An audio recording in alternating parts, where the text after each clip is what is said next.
Alright, so we're up here at Microlife today doing a cattle trough bed. This has been sitting here, all year long. I think the last time I was here they had some lantanas and stuff, but we're getting ready for fall. And so we want to get a pop of color in front of the Oba storefront right here. So we got some Pintas. This is a graffiti deep red. We got some White Madness petunias. We got some dianthus. These are really cool looking. What are these? I never know the names. This is like a native coneflower right here. A lot of native stuff that does really well. It's starting to cool down. We got strawberry fields. I'm gonna see if I can pronounce that. Gomphrena. I'm not a scientist. We got some marigolds. This is a standing cypress, a native annual. This is really cool. I like this guy. Ooh, the hummingbirds are gonna love that. And we got a Texas bluebonnet. Texas bluebonnet right there. All right. What I like to do before I top off a bed is put a little bit of cardboard down. That way if there's any existing weeds, this will act as like a weed barrier without having to throw plastic and stuff down in the bed. And then we're gonna get some soil. I think we got some compost and some mulch, so we're gonna top it. And then that cardboard is gonna break down pretty quick, honestly. And the roots will be able to pass right through.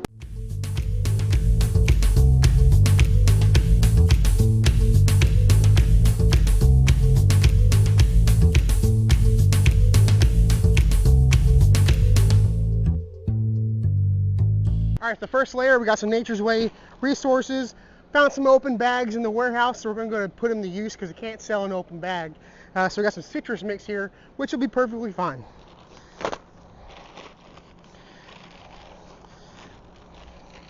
Gonna give it a nice dump.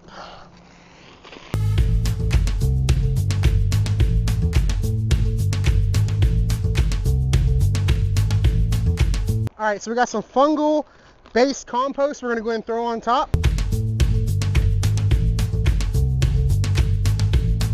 All right, so what I like to do in between layers is throw down some Microlife. This is Microlife 846. I call it ultimate, but it is literally for everything. Vegetables, flowers, all new plantings. This stuff is awesome, and you can't overdo it. You're not going to add too much.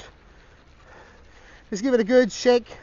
I'm a big fan of the shaker. I'm a big fan of the shaker. So I'll give a nice little dusting on there. So now we're gonna go ahead and put some bioinoculant. This is Micro-Gro bioinoculant. Boom, shakalaka. Smells good. Ooh, and now we're gonna go with some native mulch. This is Nature's Way resources, native mulch right on top of this. All right. So we got that good topsoil underneath. We got a nice mulch on top.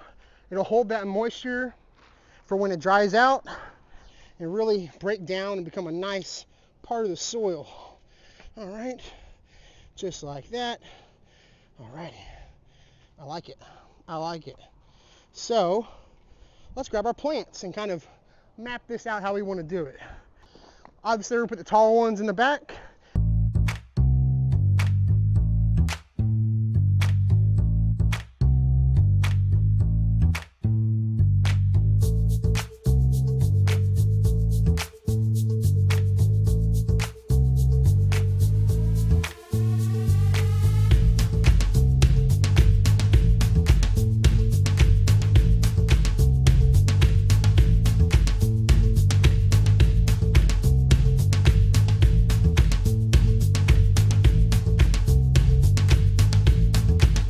Don't worry about if they're wilting a little bit. After we add some water and some of that Microlife Maximum Blooms, they're all gonna perk up. All right, so we had a sprayer malfunction. So we're gonna go ahead and do a soil drench with the Microlife Maximum Blooms. This stuff is really awesome. It's gonna make these flowers pop and produce all fall long. So we're gonna go in and just kind of give a little bit of a drench around the base, and it'll really soak in. And this is what's going to start to break down that cardboard. It's going to stop the weeds coming for a short amount of time, just enough for these roots to develop and take over and establish.